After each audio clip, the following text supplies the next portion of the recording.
Well, the United States have beaten Canada in both the men's and women's gold medal games at the 2026 Winter Olympics in Milan. Jordan Binnington and Colton Parayko, they won the silver medal with Team Canada. Dalibor Dvorsky obviously finished fourth with Slovakia, not the result he wanted. But before the hockey world turns its attention back to the NHL, we're going to take some time to react to the gold medal game and the Winter Olympics as a whole. What does this mean for the U.S. and for hockey in general? What does it mean for Blues players that played in the tournament? And also, we'll spend some time talking about what's next for the Blues as their season resumes. The trade freeze ends tonight at midnight. The trade deadline is coming up. What can we expect for the Blues throughout the rest of the season? All that and more on this episode of Note News.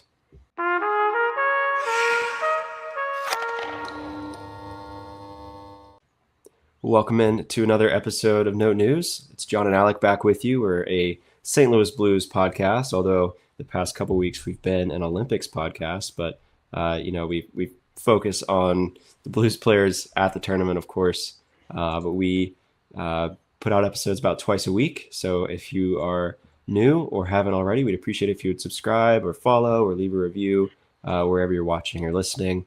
That really does go a long way to help us out. But Alec, gold medal game. We have NHL players back at best on best in the Olympics for the first time in like 12 years.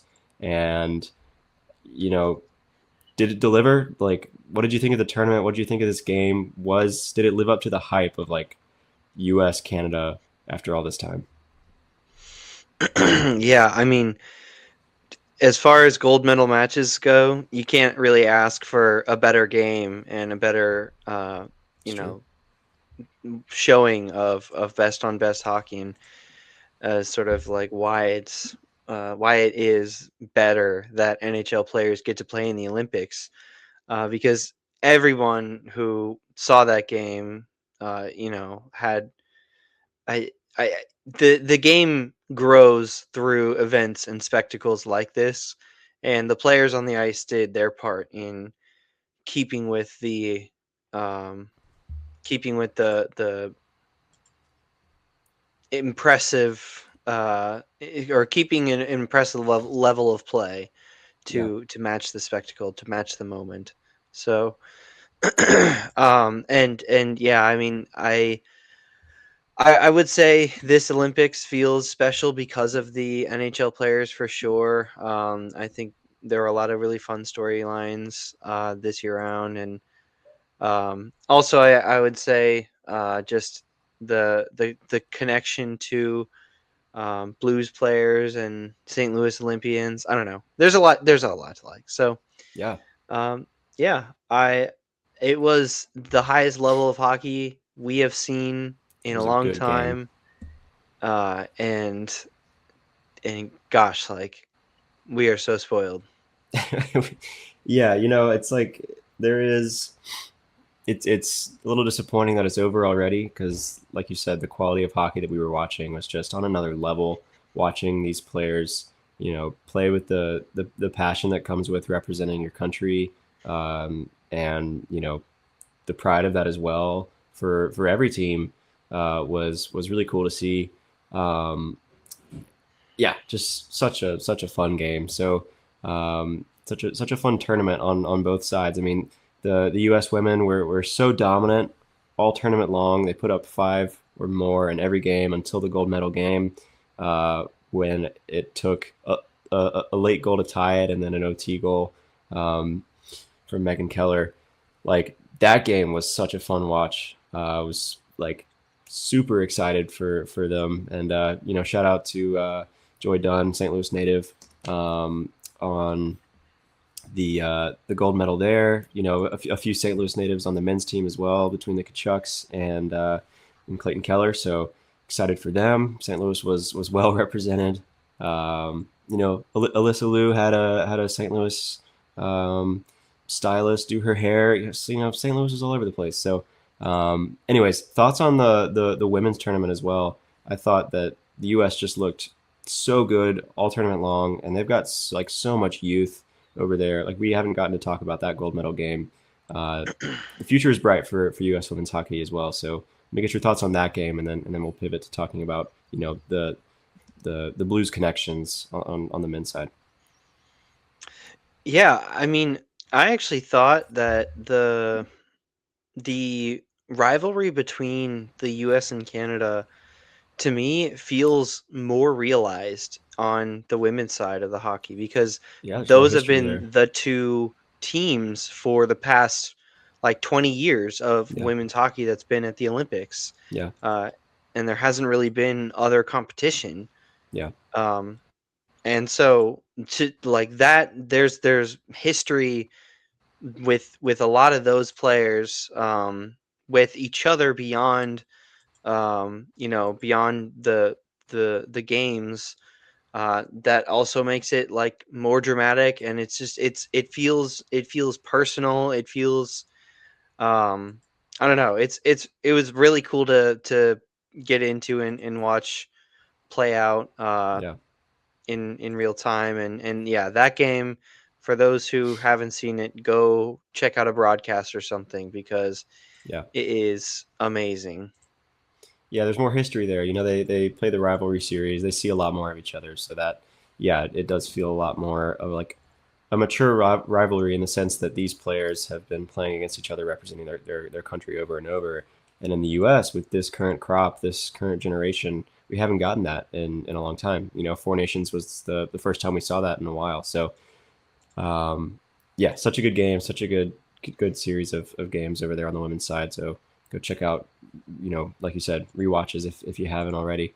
Um, okay, but today, or this morning, while I was eating French toast and stuff and drinking coffee, the men were playing a morning game. I was a little surprised that it was early in the morning, but the United States got it done, right? And I think the story of this one was it was just a really, um, I think going into it, it was expected to be a bit of a toss up, and while the game was going, it was all Canada. It felt like really from the second period on, it was a little more evenly matched at first, but um, Canada really came in hard, and I think the biggest story here is Connor Hellebuck. Like got rid of his demons. It seemed like, maybe there's something to um, playing big games when you don't have to play, 50 games leading up to it.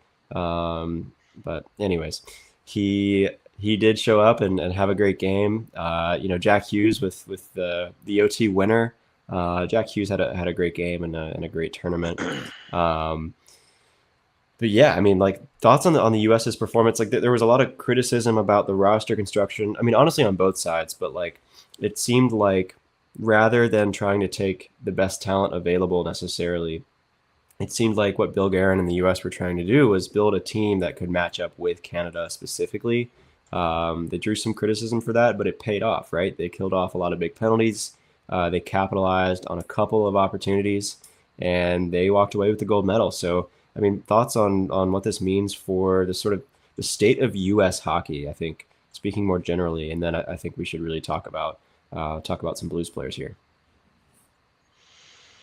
Yeah, I mean, it's a changing of the, um of the power dynamics of global hockey, um and it, Yeah, having US come out on top after so long. It had been Canada, for the past couple yeah, decades, honestly. yeah, And before that, it still wasn't United States. So this is a huge moment for the United States to announce itself back on the international stage. And like you said, just the future of hockey is absolutely so bright, with how well, all these, young players are adapting, um, yeah. for both Canada and the United States. But, um, I don't know. I guess it just I'm losing words. It was such a fun game. So Yeah, such a great yeah. Like it was an incredible game. Their third gold medal and their first since 1980, since that miracle on ice, and it just felt like an uphill battle for them since then. But this like you said, it felt like a bit of a shift in the power dynamics of international hockey, where you have this U.S. team that can go toe to toe with Canada. I wouldn't call this a miracle. This game, there were certain parts of it that may have been miraculous, but like they were not an underdog going into this game, and so I think the future of U.S. hockey is bright. And yeah, I'm excited for 2030. I'm hoping Jimmy Snuggerud can crack the roster that time, and we can have a Blues player to cheer for on Team US. So yeah, I mean, super exciting. I think we're still waiting to see the US like produce this generational superstar type player, right? Like it feels like like the power has just shifted from Canadian to Canadian, right? Like Gretzky, Lemieux, uh, Crosby, McDavid, and now honestly it's Macklin Celebrini, right? And it feels like there have been really great U.S. players like Patrick Kane, right? But like I don't think I don't think any of them have been quite on that level. So like it feels like that's the next step for U.S. hockey. So super excited to watch how the national program continues to develop. Um, and yeah, an exciting result for sure for U.S. hockey today. So proud of those boys. Okay, let's talk about the elephant in the room. And I think that is the Blues players that were on Team Canada that lost that game. They won the silver medal, of course, which is still a really it will feel like a big loss for them, and understandably so. That is a big achievement for anybody. But I don't know. I feel bad that like they are always going to have negative feelings associated with making it so far and performing so well to earn the silver medal. But they did lose that last game. Um, I thought Colton Parayko was like fine. Like he just kept doing Colton Parayko things, and so I think there has been some criticism around him being chosen for this team, but like I don't think we need to spend a ton of time defending it. He was there to play a role, and I think he did that pretty well. Um, but thoughts on Jordan Binnington? He let in a goal in early on in the game. Um, with it was Matt Boldy scoring that one, and then blocked. I think he faced 28 shots. I don't have the box score pulled up, but saved, yeah, 28 shots against, saved 26, of course, with Jack Hughes going 5-hole in OT. Um, I think we shouldn't overdo it here because we are, I think, better defenders here on Note News. Anyone who has watched or listened for a little while knows that. So like we let's just take a couple minutes and talk about Jordan Binnington and this result for him. Let me get your thoughts on how he performed today, but also for the whole tournament, and what it means for him to have won the silver medal here. Yeah, I mean, for Bennington's side, you know, I think the ultimate goal of winning that gold medal is certainly going to sting. Yeah, And how could it not for any athlete in his position, yeah, or just anyone who's been in a competitive position? yeah, Um, yeah, how could it not? yeah, And but that being said, you know, when looking at his performance on the tournament as a whole, and in the gold medal game and wherever you want to say it, I think Binnington should be pleased with his results. I think he did what was asked of him, and I think he yeah, performed admirably for Team Canada. He didn't quite put them on his back and carry them to a victory, because obviously they didn't end up taking home the gold.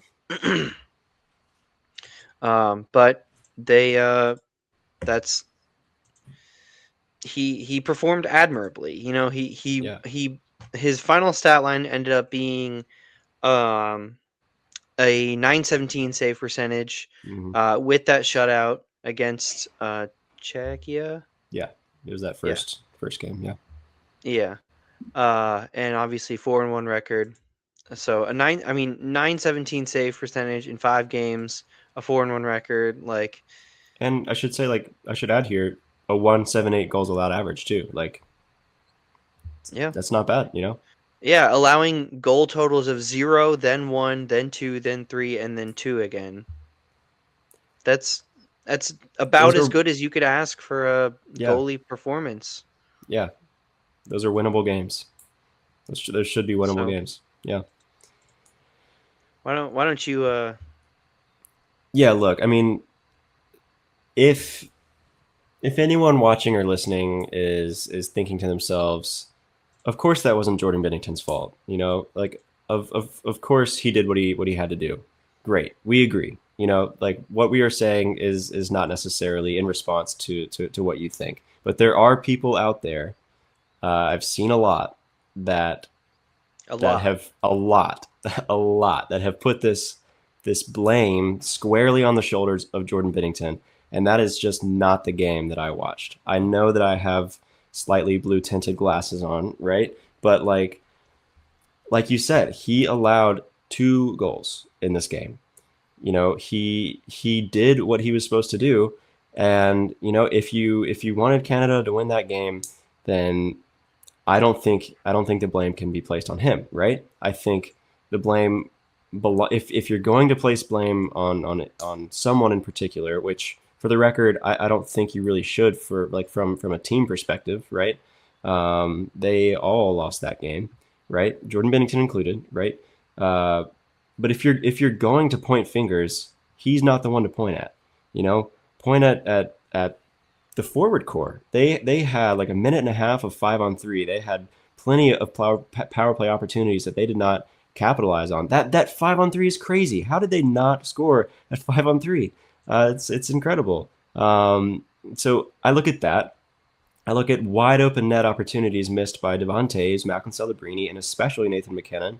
And I point at those and I say, with a forward core that good, they have to capitalize on at least like one of those three, right?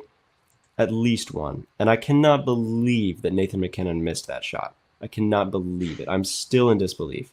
Now, that being said, right?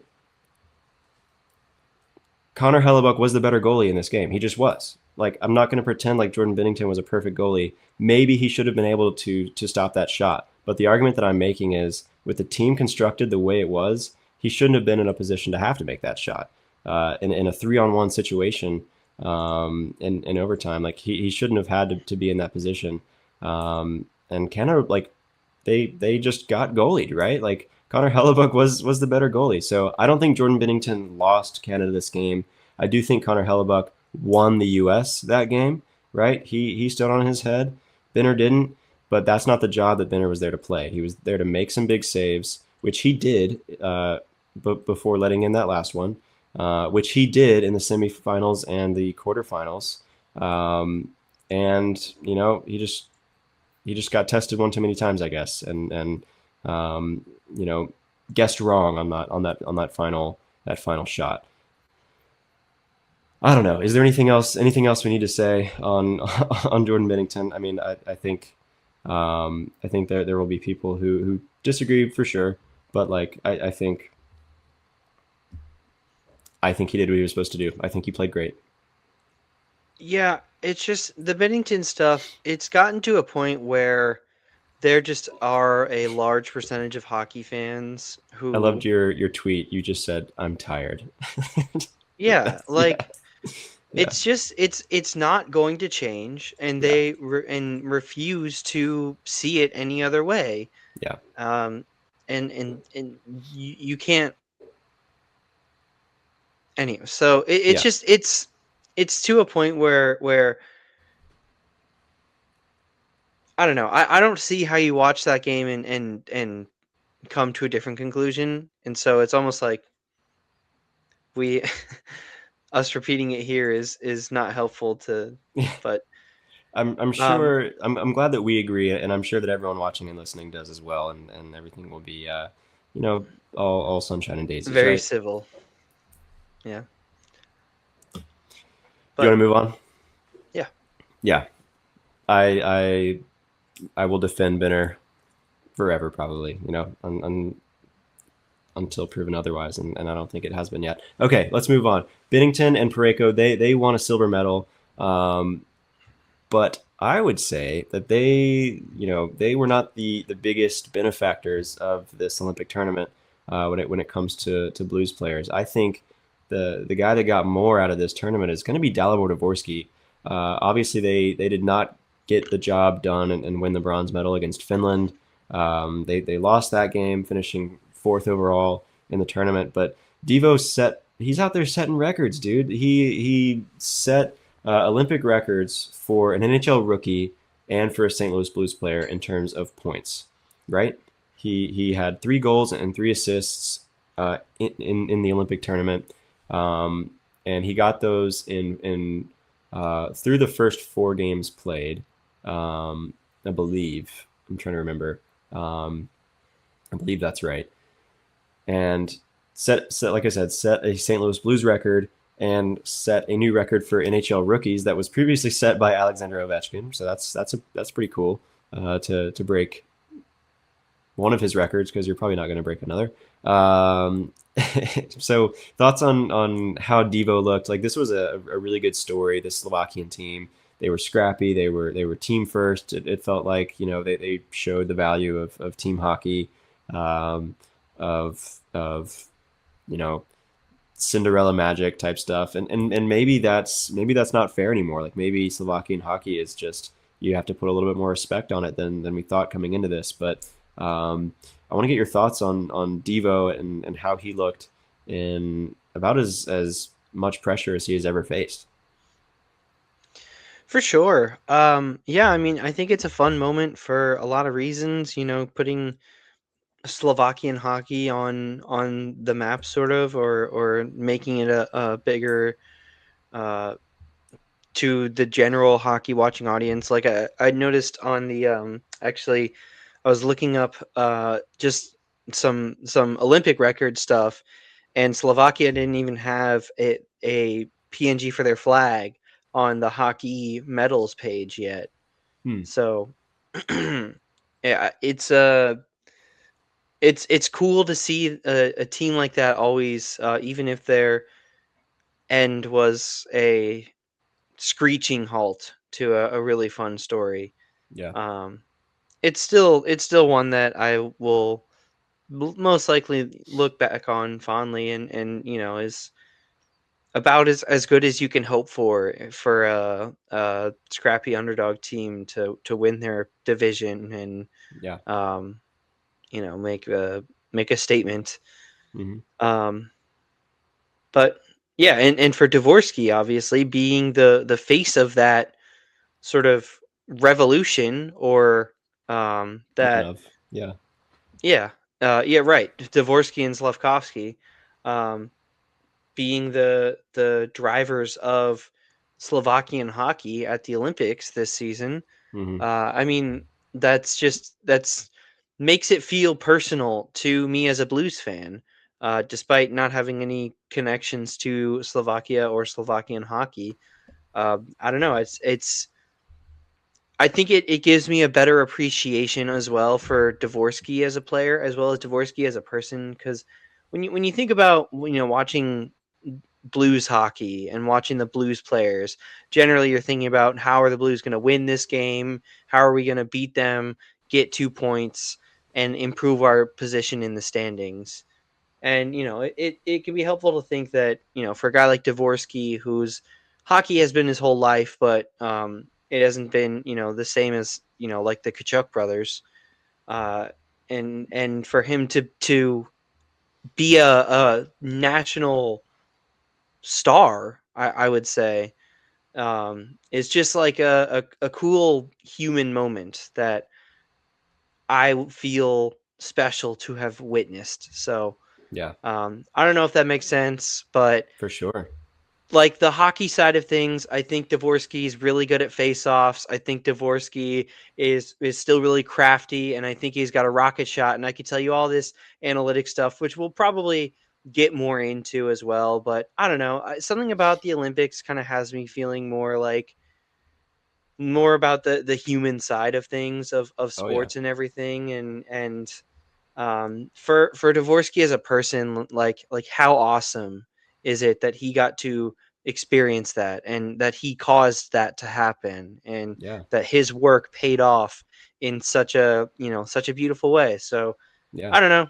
I hope that makes sense. But it's why we watch year after year for stuff like this. Yeah, I mean, sports are stories, right? And that's what like you and I like love so much about this here is like we love telling stories about blues hockey, and nowhere are those stories on better display or with as much gravity as at the Olympics. And so yeah, like you said, to see Dvorsky not only live up to that moment, but to live up to it with his chin, his chin up, and to be proud to represent his country and really come through for them in a lot of big moments was really special to see. And like you said, for Dvorsky the human, it helps us feel excited about him and excited for him and proud of him. And then like from a blues perspective, a little more selfishly, like it gets you excited about the stories that he could bring back stateside and into the blues locker room and that kind of thing moving forward. So um, yeah, like I felt like Slovakia and Devo were really easy to root for. I found myself uh, watching all of their games. Like I watched their first game against Finland just because it was the first game of the tournament, and I was like excited for hockey, and I was like, this is a fun team. Like they're having more fun than anyone there. Like they just did. They had more fun, and so I think that just could be so valuable for Devo moving forward. So um, yeah, that was an exciting one for sure.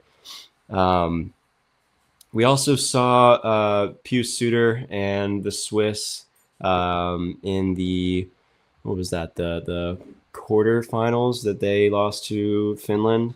They had a 2 goal lead and ended up giving it up in the end. But like Swiss hockey, similar to the Slovaks, they were better than I expected. And I think Pius Suter. I saw like some fans wearing some Suter jerseys in there in that arena. So that was cool to see. I got to confess, I didn't watch a ton of Switzerland play throughout the tournament. I did watch that game and thought he did all right, but like um, yeah, I was impressed by the Swiss. I was impressed by similarly to Devo, just like the story around Pius Suter being one of the guys on that team and one of the guys that fans know. So he did have a couple goals, a couple valuable goals, like in a close game against Czechia in the round robin stage. And so yeah, I'm not we all know I love Philip Broberg, and Pius Suter isn't like one of my favorite players, but like he's a guy that I like. I wanted him to be a blue because I just like the style of hockey he plays. And so like not on the same level as Broberg or Devo, but like I see him play and I'm like, I like this guy, and I'm happy he's on my team. I think he's great Yeah. And happy for him that he got to play in such for sure. a fun environment For of sure. hockey. And maybe there's something there that he learned or that he picked up that he could bring back to the Blues. That you know that international competition or something about camaraderie or who knows. But P.S. Shooter knows, and he's going to help the Blues win. I hope. But um, no, yeah, I also don't have a ton of analysis to give on PS Shooter's play in the Olympics, and I don't think, you know, I don't think, especially from watching him play, like you said, it's a very quiet style. So it's not a unexpected outcome, I guess, for Yeah, Suter. Same with Team Switzerland, but still, I guess. they were a respectable foe for those that they played against. for sure. And I think that's an upward trajectory that they're on as well, uh, with the Slovaks sort of towards the Swedens and the Finlands of the world. I guess from like a big picture perspective when it comes to Pew Suter, like I think the trade of Nick Bjugstad um, before the tournament is maybe a signal that Pew Suter is going to be sticking around St. Louis, and maybe someone that they're going to want to continue to play center. And in the past couple of seasons, he seems to have found a bit of a scoring touch. Like he's never been like a guy to light it up like crazy, but had a fantastic year with Vancouver last year, and hasn't been as healthy as you would like this year, but has been a key offensive contributor for the Blues at times, when we thought they were still in it anyway. Um, but yeah, I mean, like, hopefully this is something. If he is sticking around, hopefully this experience is some way that he can continue to add value for the Blues. Um, Philip Broberg, I mean, I think there was less of less story and magic around him as with Devo, but like I think the takeaway is very similar. Just like the value of playing those big games and being responsible, being like being trusted as like a steward of like this really important team, like for um, Swedish fans and for Swedish players. Like international play is huge, and to have him not only get tapped to be on the roster, but to see him play as much as he did. I'm gonna be honest, like going into that tournament, I thought I'm so excited that Philip Broberg got the recognition and got picked, and I hope he gets to play in a couple round robin games. He played every game that they played, and he played penalty kill minutes. Like he was out there in big moments, and while he wasn't one of these guys that was scoring a lot, he did get one assist. While he wasn't a guy that was like lighting it up or anything, I thought he was noticeable to me. Obviously, I was looking for it, but he just like kept doing his thing, shutting guys down that were trying to enter the zone, and then facilitating a quick transition either with his skating or with his passing. So to see him not phased by the pressure of that moment and just continue to play to his strengths, I was excited by. And we get to watch him play for the next 6 years after this. So yeah, I love the guy. Thoughts on Broberg? He's he's just such a reliable hockey player. Like he's just I can depend on so him. he is so rock solid. Like Yes. you could not have a more trustworthy build than Philip Broberg. Um, and it's like it truly does not matter what level of hockey it is for him, whether it's the Blues in their uh 50-second game in a losing season, or playing for Team Sweden to try to advance to at least a medaling matchup game. Hmm. It's he just shows up and he does his responsibility and he doesn't get beat.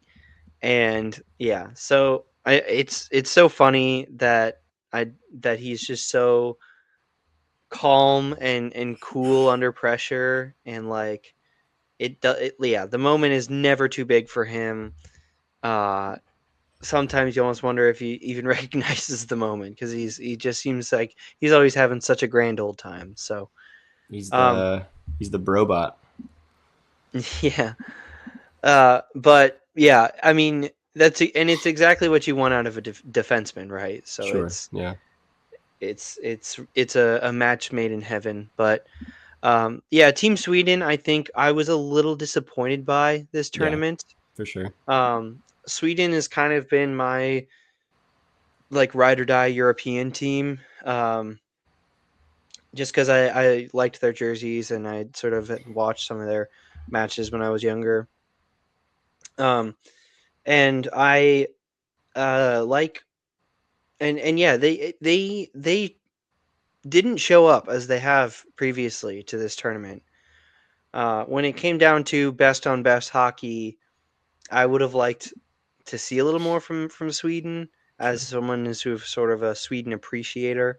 So, but they still were, excuse me, very admirable and played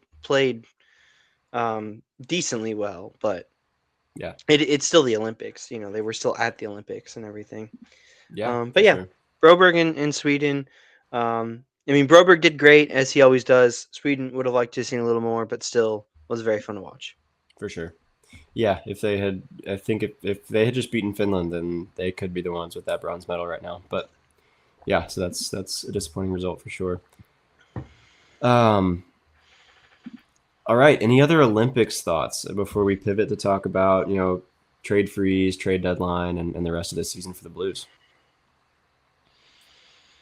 Do Sad you that we have think to wait another 4 years.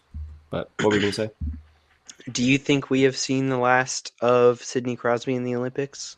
Yeah, I do. How old is he? I think I want to say 39. Oh yeah, we have. I mean, maybe he'll come back to coach or something. He's uh, 38. 38. Yeah, I do.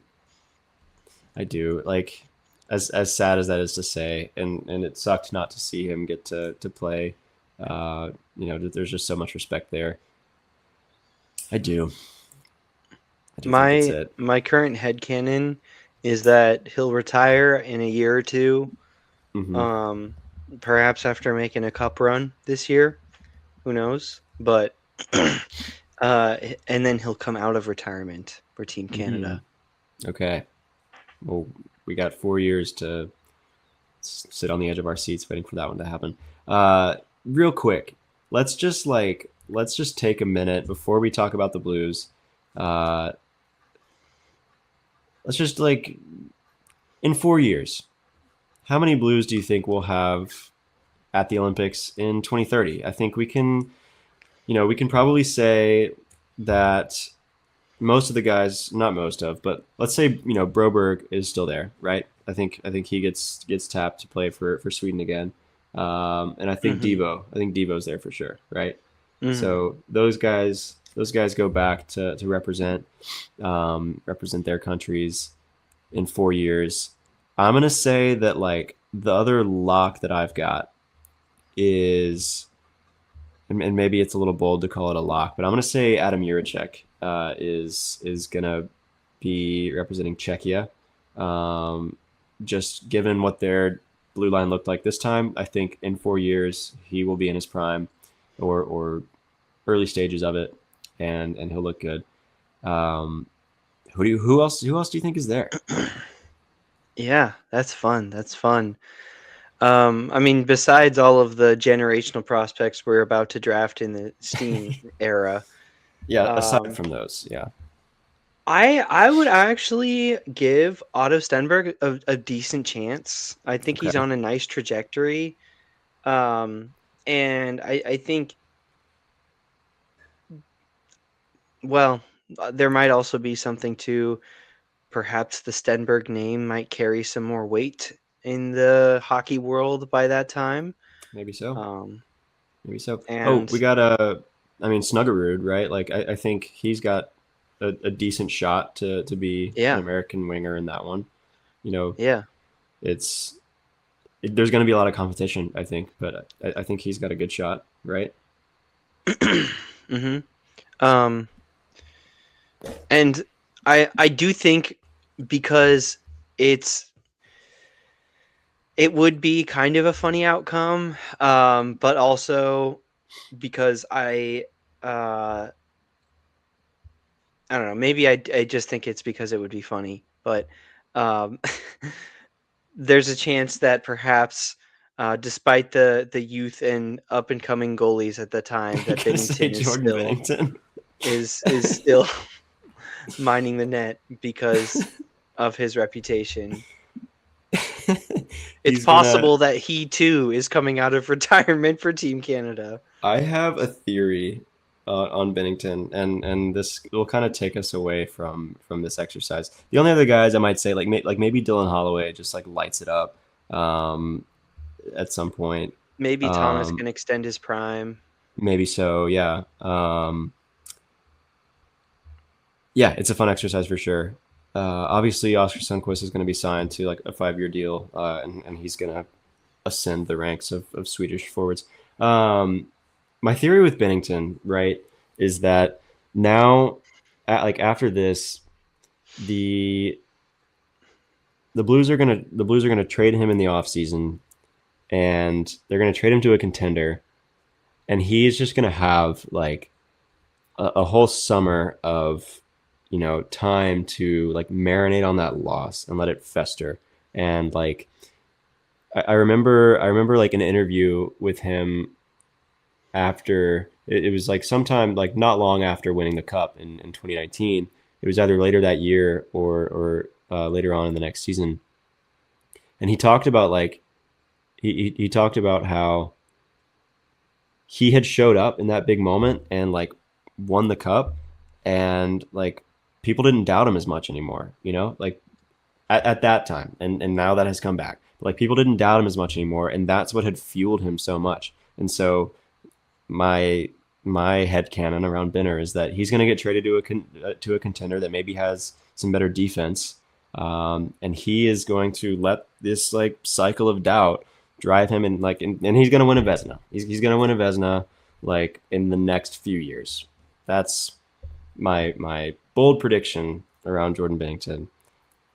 Watch it happen. Just watch that happen. Like as soon as he leaves the Blues, wouldn't that be just ridiculous? All right. So we got. I'm sorry. I'll let you respond if you have Oh no, anything to I add don't there. have anything to add. Just that would be wild. I don't have anything to add to that. You're letting me go down with the ship on that one. That's fair. Well, okay, cool. We got Broberg, we got Devo, Juracek, and maybe a solid case for a Stenberg and a Stuggerud, and maybe a couple Canadian forwards can crack it. And then of course whoever they end up drafting this year and the next couple. I'm excited. I'm already excited for 2030. Okay, well let's go ahead and talk about the Blues. Right, as we record, it's currently just after 6 p.m. Central Time, and just after 7 p.m. Eastern Time here on February 2nd, or sorry, February 22nd. There's two of those twos. Midnight tonight Eastern Time, the Olympic trade freeze ends, and so as of 12 a.m. February 23rd, trades can happen again. And so I wonder if there have been any negotiations. I'm sure there have been throughout the Olympic break, that we might see a flurry of moves throughout the week as they get finalized. So that's happening. That's coming. The Blues themselves resume play on Thursday the 26th, and then the NHL trade deadline is next week, March 6th. Not this week, but next Friday, March 6th at 3 p.m. Eastern Time, 2 p.m. Central. Not a lot of time there. Not a lot of time there. We've done a lot of work talking, we spent a lot of time talking about specific players on the Blues, and specific returns that we might see. But like, what are you expecting? Speaking from a more general sense, what are you expecting to see from the Blues in the next, what is it, like 10, 15 days of the NHL schedule, of the calendar? Like, what are you expecting to see from them in the next couple of weeks when it comes to their approach to the trade deadline? I think they have made it clear that they're selling. Yeah, With that it's just not the year. It's not where we want to be. Where we want to be. So I don't think this will be like last season, where things were bad, but it was still kind of up in the air. Um, I don't think they'll be making any kind of acquisition or going for it this year, or sure. even standing pat. I think that they will be offloading, and so I think it's going to be. Um, I think it is. I think it is going to be a big week for Elliot Friedman and the people who report on Blues News, but Yeah. um, What I expect to actually see is a Justin Falk trade, and this Yep. is rehashing, summarizing a few episodes ago. Yeah. But what I expect to see is a Justin Falk trade, and then probably one more ancillary move, whether that be a more moderate size sell off piece like a Braden Shen, or Yeah. whether it be a more small trade off piece Yeah. like a, I don't know, Matthew Joseph Sunquist or or something. yeah, Yeah. Joseph. Yeah. Um, and there is potentially a world where you do three moves, but I don't see more than that happening. And I really don't think that. I think that the two is even being pretty hopeful. Hmm. So I expect to see a Justin Falk trade, and then the reports that I've been seeing and the way I've been interpreting them is, to me it looks and sounds like Doug Armstrong is not moving on the price. Hmm. There is a price and teams will have to meet it or find somewhere else to look.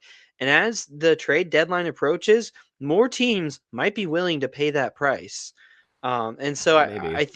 I think that the way that he's going about this is at least like trying to maximize value. But yeah, it's risky for sure to be unwilling to budge Hmm. in negotiations. But I am expecting to see at least one move, hopefully two. Yeah. I think Justin Falk is probably as good as gone. Uh, at least if he's not, he should be. And that's no knock on Justin Falk. I have given my thoughts on him here before. I think that's got to happen. I personally think the Braden Shin trade should happen, and I think it should happen before the deadline. Um, and honestly, like I think they should trade either Oscar Sundquist or Matthew Joseph. And to me, it looks like Sonny would be more so the odd man out, especially with this waiver claim pickup of Jack Finley. Like he can fill that fourth line center tough guy role, and you know maybe you can get something for Sonny. But yeah, like that's if those three moves happened, I think I would be, you know, obviously depending on the return, like that would be to me a pretty decent sell off without, you know, without it being a full teardown.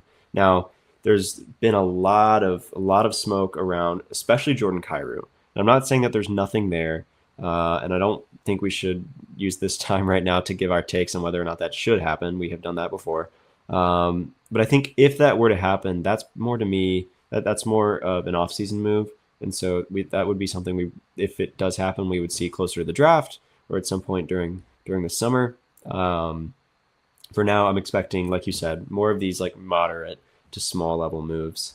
Now, in terms of the negotiation strategy that Army is using, like I respect the idea of like sticking to your guns, because if if you let the buyer dictate the terms of that, that negotiation, then you sort of give up.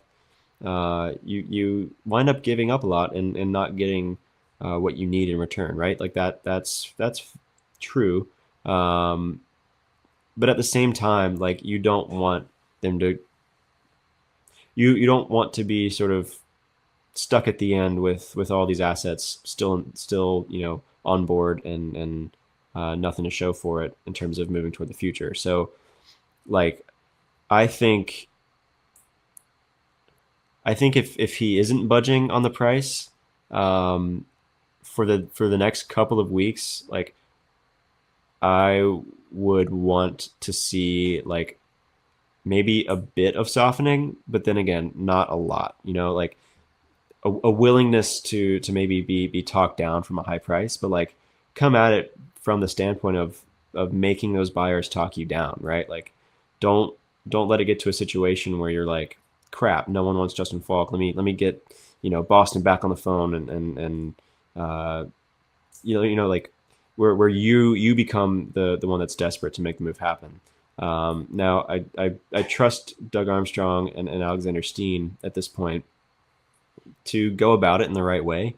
I think, but those are some of my thoughts. You know, like when it comes to like a Robert Thomas or Jordan Kyrou, like we've seen some of the reports out there and the rumors that like the price is sky high. It should be. It should be. Guys like that never go on the trade market, and the reason people are like we've never seen a return like that before is because that never happens. Guys like that never go on the trade market.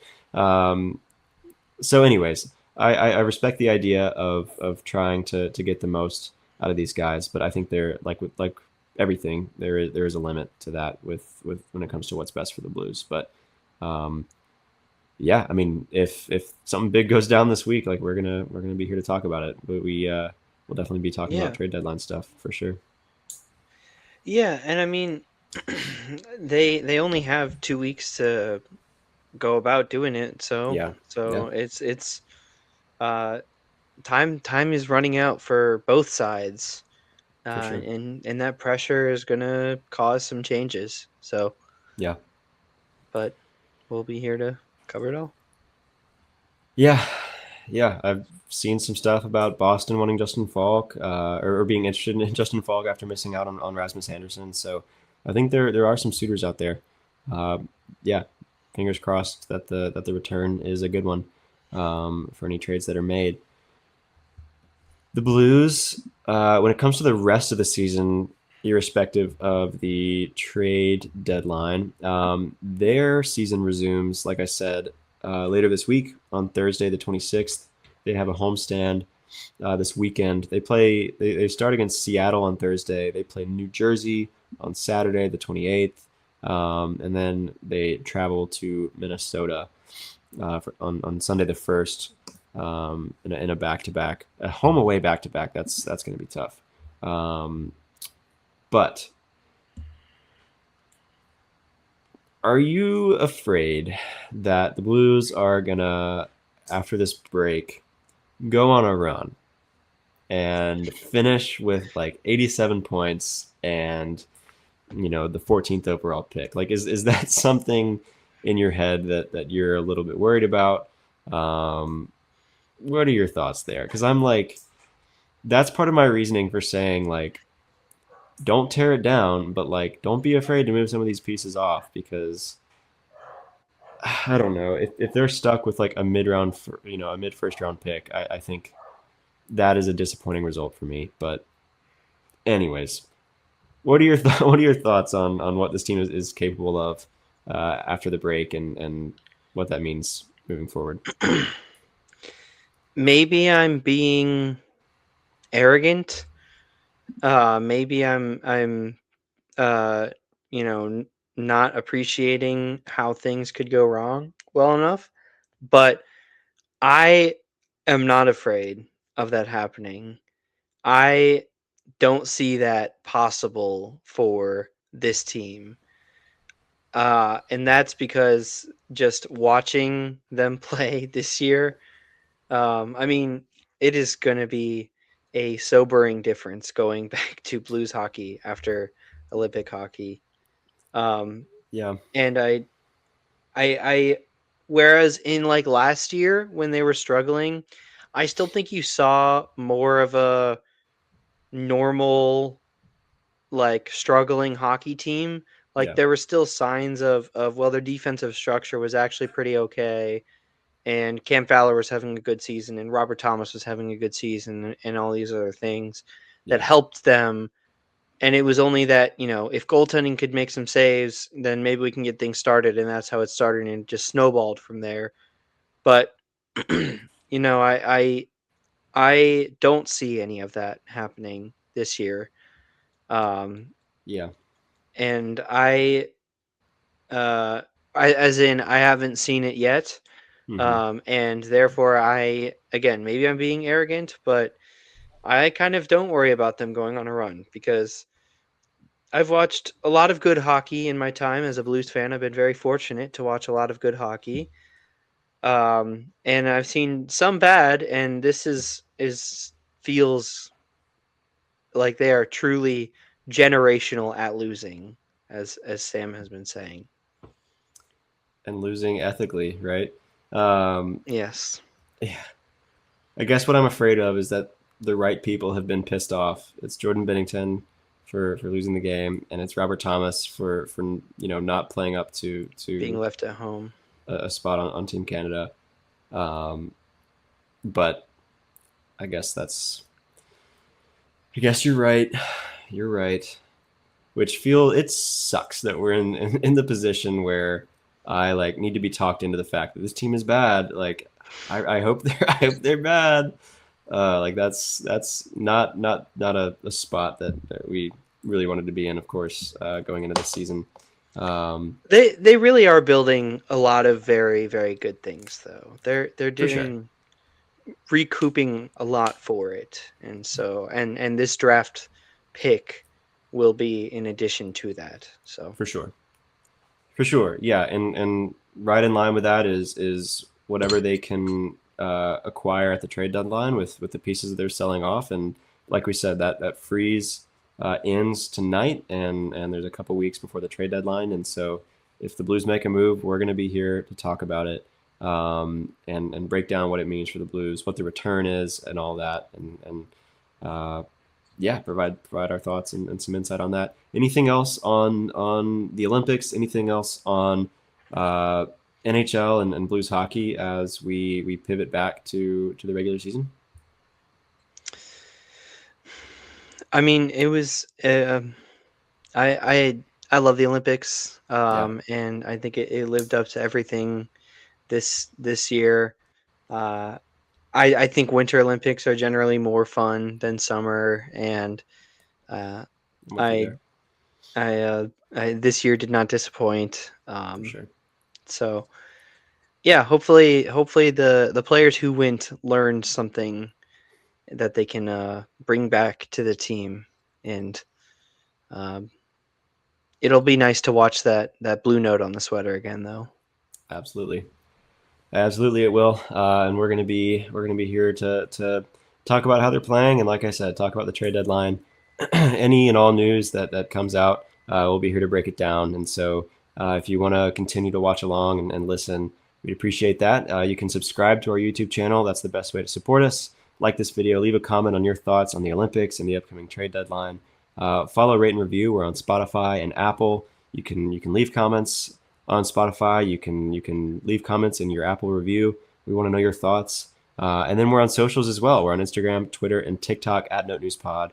Hope you'll follow along with us on all of those platforms where we like to post cool graphics and short form videos. So hopefully we would have you covered on all bases.